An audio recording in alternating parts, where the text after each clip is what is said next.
I was asked to speak about data protection and security, and this is actually part of the research that my research group at PRIO is carrying out.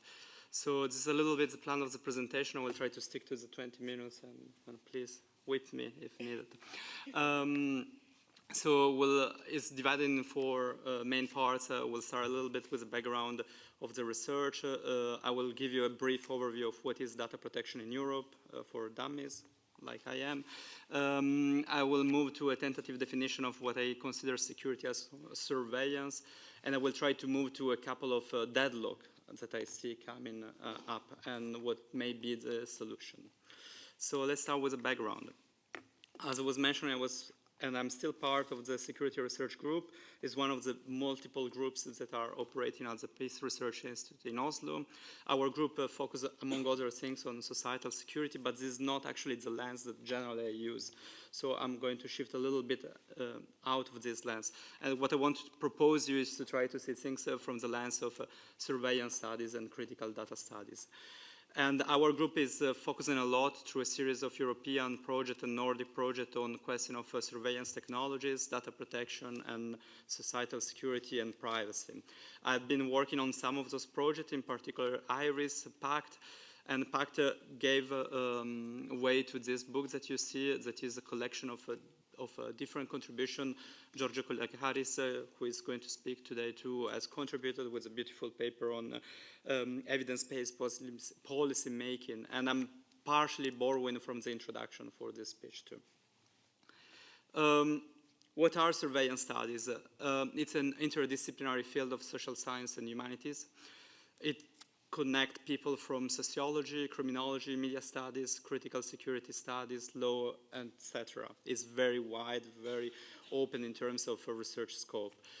Some of the main research foci are disciplinary technologies, and you can think about CCTV used to oblige people not to steal, for example, just to use a stupid example.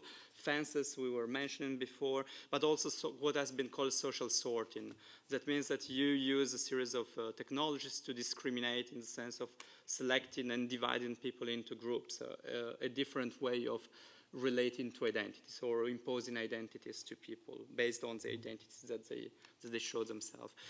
This kind of research has become very famous because it's linked to the question of profiling. You may have heard about that. And finally, an upcoming issue is the question of data-driven governance. This is the issue that I'm going to focus, and is the issue of biometrics, the diffusion of algorithms, and in general the use of data and digital data in particular to make security and to build society. But what is surveillance? I think that it's important to start with a basic definition, and this is a definition that has been put forward by one of the main researchers in the field, David Lyon, and he writes in 2007, for the sake of argument, we may start by saying that it is a focused, systematic, and routine attention to personal details for purpose of influence, management, protection, or direction. Everyday surveillance is endemic to modern societies. It is one of those major social processes that actually constitute modernity as such. And I would like you to pay attention to the two details that I've put in bold, underlined, and is the fact that surveillance is connected to personal data, to personal information, and to digital data. You cannot have surveillance, at least in the modern sense of surveillance, without data. There are some sort of surveillance that you can still do without data, but they are minority in terms of practice. Or at least this is the way in which surveillance studies take it. And the second element that I think is very important is a little bit also the deadlock of surveillance studies. If surveillance is so endemic, if surveillance is what is powering modernity or making modernity, maybe it's not very useful as a concept to understand modernity, because if everything is surveillance, nothing is surveillance anymore. So how we deal with this potential deadlock? My proposal is to start with data protection. Data protection can be a way to give a critical edge again to surveillance studies and to data protection itself. And the first thing that I want to say is that data protection is not privacy. I come from a school of thought that thinks that the two are completely different, and indeed they have been constitutionalized in the EU Charter of Fundamental Rights as two different rights.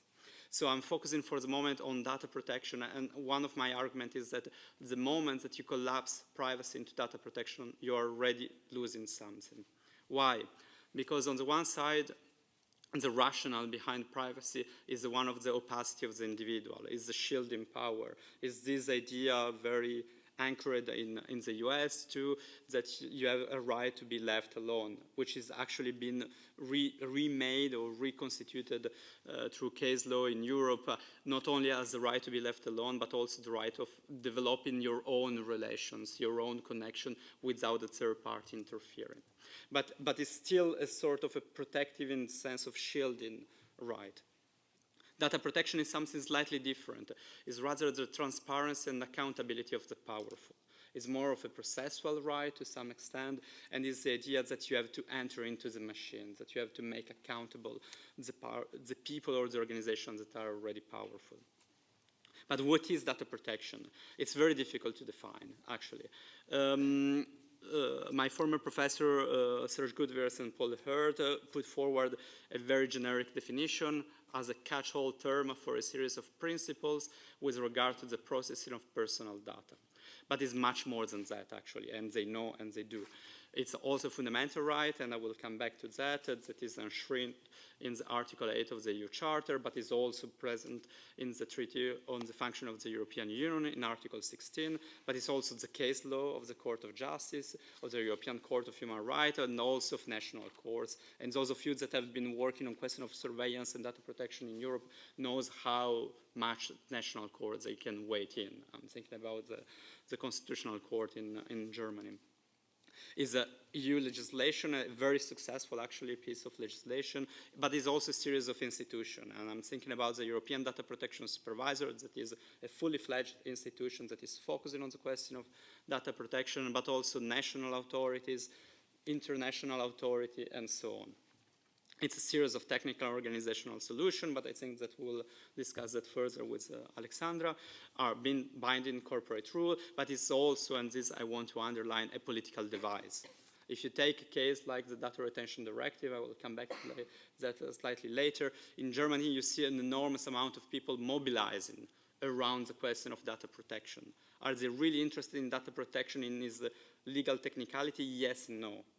They are interested in the leverage the data protection can give them to contest something or to put forward a politics that is not the kind of politicization through securitization, but is a politics of the political, of the disagreement and the possibility of disagree.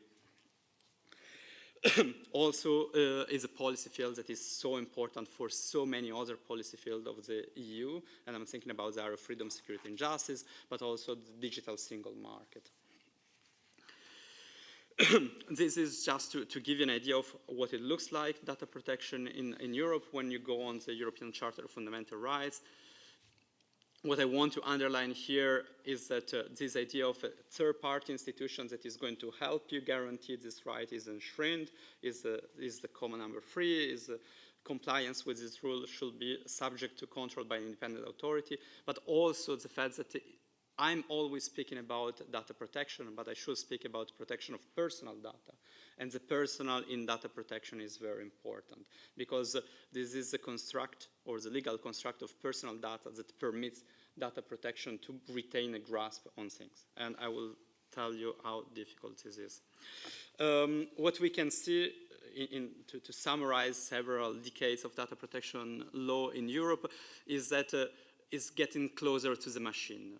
By that I mean that it's getting closer to the inner workings of technology, but also of organization using large database or software. So you have the first, the main cornerstone, that is the EU Data Protection Directive. You have a series of other legislation, but I won't touch about them. Is a global reference because many other countries to be recognized as offering an adequate level of data protection have to de facto transpose data protection directive also in their own countries. Pick up Argentina, Mexico, and so on. They practically copy-pasted the European legislation into their own legislation. And it already back then highlighted the fact that we need to get close to the machine, we get into the technology. And they did so, among other things, through free construct, the right of access, I will come back to that. The idea that you have not to be subject to automated individual decision, which is the other name or the safe name for profiling, and that authorities that want to use data processing technology have to provide some prior check-in, or they have to submit what's their plan for processing data to data protection authorities.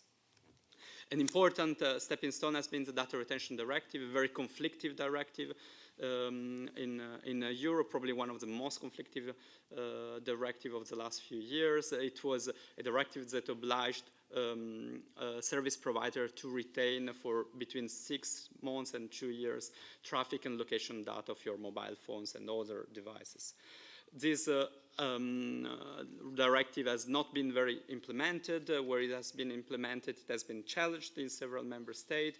Court have brought it down, and finally the European Court of Justice has declared it invalid in 2014. But what interests me, and to show that it gets into the machine, is that the court, when it says that it's invalid, doesn't stop after saying that the Data Retention Directive is invalid.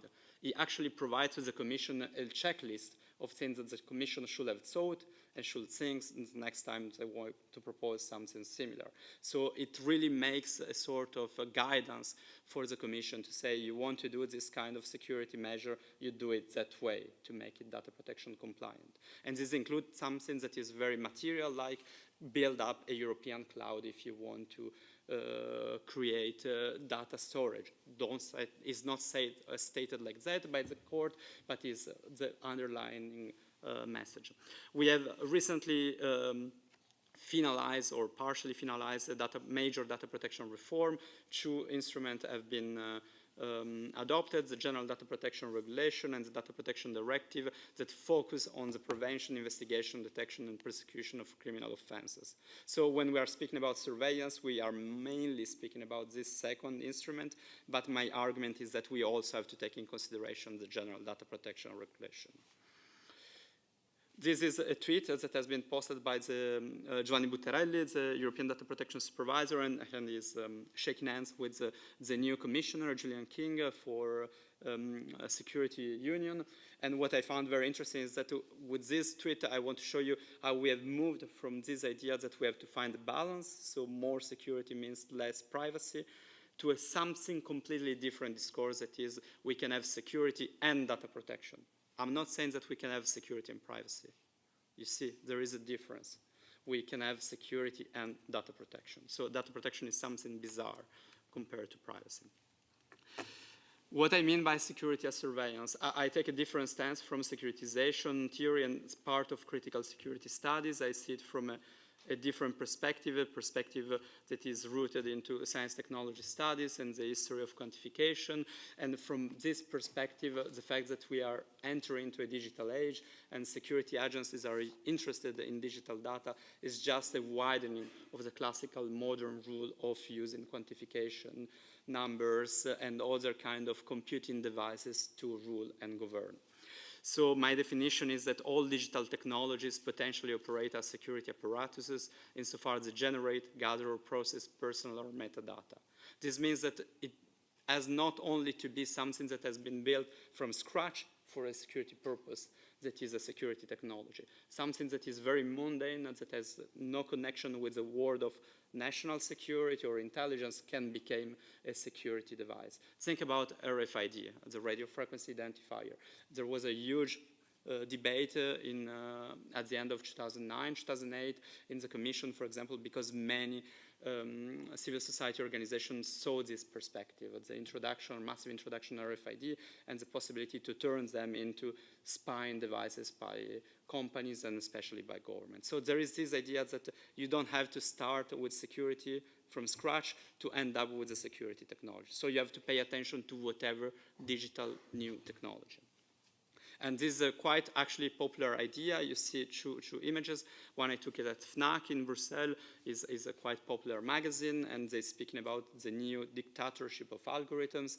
And on your side, left side is a publication of a major law scholar or public law scholar in the US. And again, it's about the secret algorithms that govern our lives. So there is this anxiety compared to algorithms. This has been further pushed by this notion of big data. I won't spend much time on that. I want to highlight 4 things. That big data is generally used or understood at the beginning as a different use of data that you have already collected for a different purpose. So I have a lot of data about passenger, why I don't use them for counterterrorism too, even if I never collected them in the first instance for counterterrorism. So this is kind of the so-called passenger name record in Europe and especially in the States where it really works. It is a sort of big data before big data from this perspective.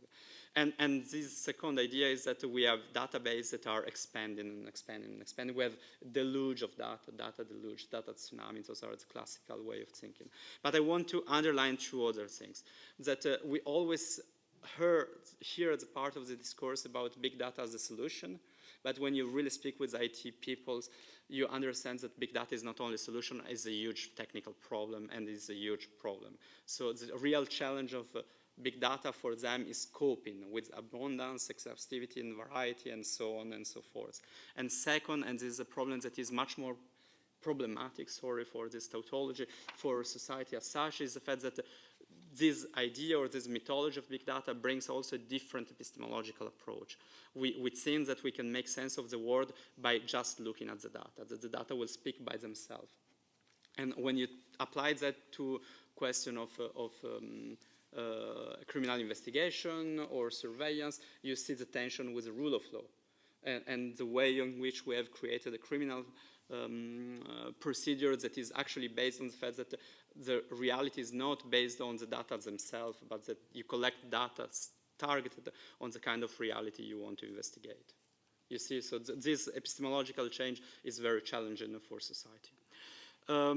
Just 2 words. I wanted to focus on 2 important things that are going to be introduced or emphasized by the new regulation.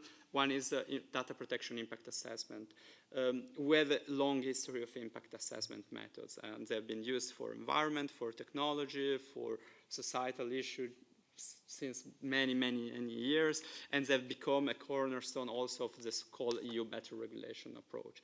So now the Commission has to do an impact assessment every time that they table a new legislative proposal. There is also fundamental rights checklist. That is also this idea that you have to ensure that before you proposing something, you are not already infringing something else. So to be on the safe side. There is a notion of privacy impact assessment that has been developed mostly in Anglo-Saxon countries. This is one of the main quotes.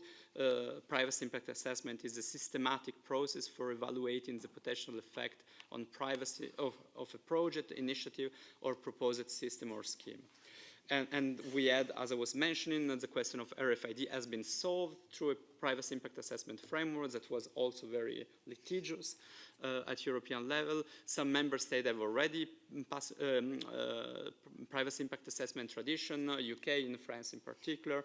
The US Department of Homeland Security use regularly privacy impact assessment, and now they've been enshrined in Article 35 of the General Data Protection Regulation and in Article 27 of the Data Protection Directive. Again, when we speak about security as surveillance, if you accept my premise and my tentative definition, both the General Data Protection Regulation and the Data Protection Directive are relevant, not only the latter, because also when you focus on a civilian application, you have already to take into account the question of potential use. I won't speak more about access right, but this is based actually on empirical research that we carried out across Europe. And just as a conclusion, I think that compliance is very difficult to achieve. That's what we discovered by just trying to use our access right that are since 30, 40 years enshrined in many European legislation, but compliance is also not enough. If you accept the starting point that data protection is a good way to question and to regulate how we live in digital age, then we cannot cut away the political edge of data protection. Otherwise, we are losing something. Also, if we are losing something, we can lose something if we are focusing too much on the notion of personal data or in too restrictive notion of personal data. Because many of these algorithms function only initially on personal data, but then they're very able to function with anonymized data and still have effect on us. So we are losing the possibility to control or to question then if we are sticking too much to a strict definition of personal data. And I leave the rest to the conversation. Thank you very much. Thank you very much.